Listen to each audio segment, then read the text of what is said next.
ខួបកំណើតកូនបើថ្ងៃនេះខួបកំណើតហងមិនដឹងតាណាទេនេះអូផ្លេចប្រាប់ម៉ាក់សិនតើបានប្រាប់ម៉ាក់ហងអ៊ីតាណាអ៊ីដើរលេងហ្នឹងណាហើយតិចម៉ាក់នៅផ្ទះម៉ាក់អើយម៉ាក់អើយហើយថៃកូនឯងម៉ាក់ឯងមិនដឹងថ្ងៃហ្នឹងថ្ងៃអីអត់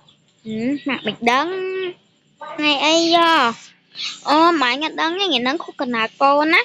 ខួបកំណើតកូនឯងមែនហើយចាម៉ាក់ខួបកំណើតកូនណាអញ្ចឹងកូនឯងចង់ធ្វើខួបកំណើតទេមែនចាម៉ាក់អូនចង់ធ្វើខួបកំណើតអញ្ចឹងម៉ាក់ជូនទៅទិញនំខេកហើយថ្ងៃហ្នឹងគ្រូរៀននេះរៀនមិនបើថ្ងៃហ្នឹងអាទិត្យហ្នឹងម៉ាក់ផ្លេចមកឡើងឡានមកចឹងឡើងណៅឡើងហើយឯម៉ាក់អញ្ចឹងទិញនំខេកនៅតូបណា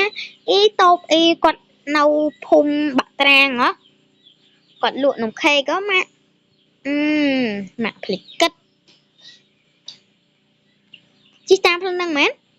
ចាម៉ាក់ម៉ាក់ឯងនៅនឹងយូរដឹងទៀតចាញ់កូនក្មេងទៀតម៉ាក់វាភ្លេចហ្នឹងណាម៉ាក់ដើរទៅទិញពីកាលខូនកូនឯងដើរទៅទិញមិនដឹងផ្លូវថ្ងៃមុនអូនធ្វើខួបកំណើតឲ្យគ្រូអូនទៅទិញទៅទិញណាមិនអីទេហើយបានលុយមកពីណាអូនចូលលុយគ្នា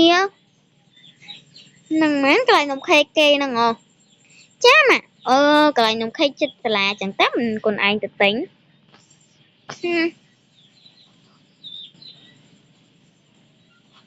ម៉ាក់ចឹងម៉ាក់ឡើងម៉ាក់កាន់ដៃម៉ាក់មិនគេដាក់អញ្ចឹងម៉ាក់មិនដឹងមកម៉ាក់មិនដើរមកហង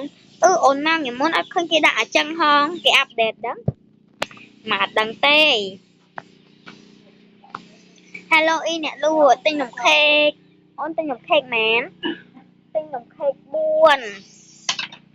1 2